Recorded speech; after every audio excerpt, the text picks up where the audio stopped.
చూసానా Gabbar Singh 2 Gabbar Singh 2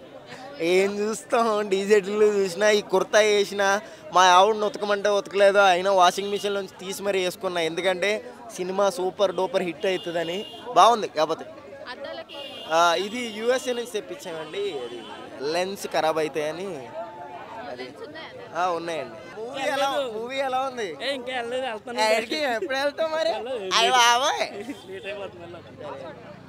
right cinema అయితే బాగుందండి అంటే ఒక 250 రూపాయలు ఖర్చు పెట్టి చూసిన వాడికైతే మంచిగానే అనిపిస్తుంది కానీ లాస్ట్లో ట్విస్టే కొంచెం ఇంకా బాగుంటే బాగుండు అనిపించింది నాకైతే గుడ్ చాలా మంచిగా అనిపించింది కామెంట్ పార్ట్ 1కి పార్ట్ 2కి ఏం డిఫరెన్స్ లేదండి మనం అంతకుముందు రోడ్ సైడ్ టిఫిన్ తిన్నాం ఇప్పుడు ఏంటంటే హోటల్లో తిన్నాం అనమాట అంటే ప్రొడక్షన్ లెవెల్స్ పెరిగినాయి ఏదైనా కానీ హిట్ అయితే దానికి పెట్టడానికి ముందుకు వస్తారు కదా అట్లా దీనికి పైసలు పెట్టారు అంతే అంతకుమించి ఏం లేదు కెమిస్ట్రీ ఫిజిక్స్ మా అన్నీ బాగున్నాయి అనమాట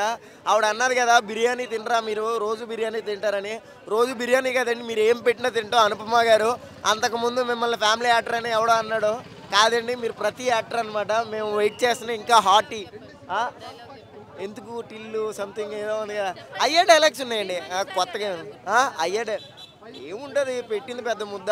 ఈయన కూడా పెట్టిండు డైరెక్టర్ గారు ఇంత ముద్ద అంటే ఇంకేదో ఎక్స్పెక్ట్ చేశాను నాకైతే నచ్చింది కానీ ఇంకా బాగుంటే బాగుండు అనిపించింది అరే అన్న డీజే టిల్లు చూడు కొట్టే చూడు డీజే టిల్లు చూడు కొడితే చూడు ఇలా ఉంటాడు అరే ఆ డ్యాన్స్ చేస్తుంటే నాకు ఊపు వస్తుంది నా డ్యాన్స్ చేయాలని థియేటర్లో చూస్తుంటే ఆయన డ్యాన్స్ చేస్తుంటే నాకు డ్యాన్స్ చేయాలని ఊపు వస్తుంది కాకపోతే వాళ్ళు తట్టుకోలేకపోయి డ్యాన్స్ చేస్తున్నా డీజే టిల్లు కానీ సినిమా మాత్రం ఇచ్చి పడేసినా ఫస్ట్లో నువ్వు ఎంత ఎంజాయ్ చేసినావు ఫస్ట్ పార్ట్లో నువ్వు సెకండ్ పార్ట్లో అంత ఎంజాయ్ చేస్తావునా నిజంగా చెప్తున్నా అస్సలు ఫస్ట్ది ఎంత బ్యాలెన్స్ చేసిన డైరెక్టర్ సెకండ్ డైరెక్టర్ కూడా కొత్త అయినా కూడా అసలు ఏ మాత్రం తగ్గకుండా సేమ్ అదే డైరెక్టర్ తీసిండు విధానంగా అంటే సేమ్ ఆయన తీసిండు చాలామంది ఎక్స్పెక్ట్ చేయలే అసలు ఎలా ఉంటుంది సినిమా అరే ఆయన లెక్క తీస్తారనుకోరు కానీ ఆయన పేరు నిలబెట్టిన డైరెక్టర్ పేరు నిలబెట్టిన ఆయన హ్యాట్సాప్ చెప్పాలి డైరెక్టర్ గారికి ఆయన నిజంగా చెప్తున్నా చాలా హ్యాట్సాప్ చెప్పాలి డైరెక్టర్ గారికి ఎందుకంటే బ్యాలెన్స్ చేయడం అంటే మామూలు మాట కాదు నిజంగా ఇప్పుడు కథకు వస్తే మన లిల్లీ దిగుతుంది ఇలా లిల్లీ వచ్చి మన సిద్ధుతో ఆడుకుంటుంది మన సిద్ధం తక్కువ కాదు చుక్కలు చూపిస్తాడు హీరోయిన్కి సినిమా మాత్రం తుమ్ము లేపేసేసింది ఇది ఈ సిద్ధు కెరియర్లో పెద్ద బ్లాక్ బస్టర్ అని చెప్పొచ్చు ఎందుకంటే ఈ సినిమా చూస్తుంటే మనం మాత్రం ఒక డీజే టిల్లు ఫస్ట్ ఎంత ఎంజాయ్ చేసామో దానికన్నా డబల్ ఎంజాయ్ చేస్తాం అసలు ఒక్కొక్క క్లైమాక్స్ కానీ ఆయన బ్యాక్గ్రౌండ్ మ్యూజిక్ కానీ ఆయన వచ్చే స్టైల్ కానీ అసలు ఎక్స్పెక్ట్ చేయమన్నా ఆ సీన్స్ కానీ నిజంగా చెప్తున్నా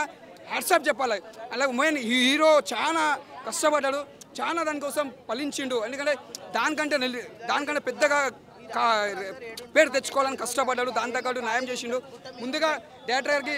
నమస్తే హ్యాట్సాప్ చెప్పాలి ఎందుకంటే ఇలా సిద్ధు ఇలా ఇంత బాగా నటించిందంటే కారణం డైరెక్టర్ గారు మొత్తం స్క్రీన్ ప్లే కానీ డైరెక్షన్ కానీ ఒక మ్యూజిక్ డైరెక్టర్ మీరు అందరూ ఉంటేనే ఇలా సిద్ధు అన్న మంచిగా ఒక స్క్రీన్ ప్లేని చూపించగలరు ముందుగా మీరు అందరికీ హ్యాట్సాప్ చెప్పాలి ఎందుకంటే సిద్ధు అన్న క్యారెక్టర్కి మీరు అందరు ప్రాణం పోసిర్రు ఆయన స్క్రీన్ మీద ఇంత బాగా చూపించారు కాబట్టి ఆడియన్స్ కూడా ఇంతమంది ఎంజాయ్ చేస్తున్నారు ఇదంతా ఎంజాయ్ చేస్తుంటే కారణం అంతా మీ అంతా చూపించిన వల్ల మీ అందరి వల్ల ఇలా సిద్ధన్న ఒక లెవెల్ నిలబడ్డాడు ఆల్ ద బెస్ట్ సిద్ధన్న ఇలాంటి సినిమాలు ఇలాంటి ఇంకా పెద్ద బ్లాక్ బస్టర్ తీయాలని మనస్ఫూర్తిగా కోరుకున్నా జై సిద్ధన్న.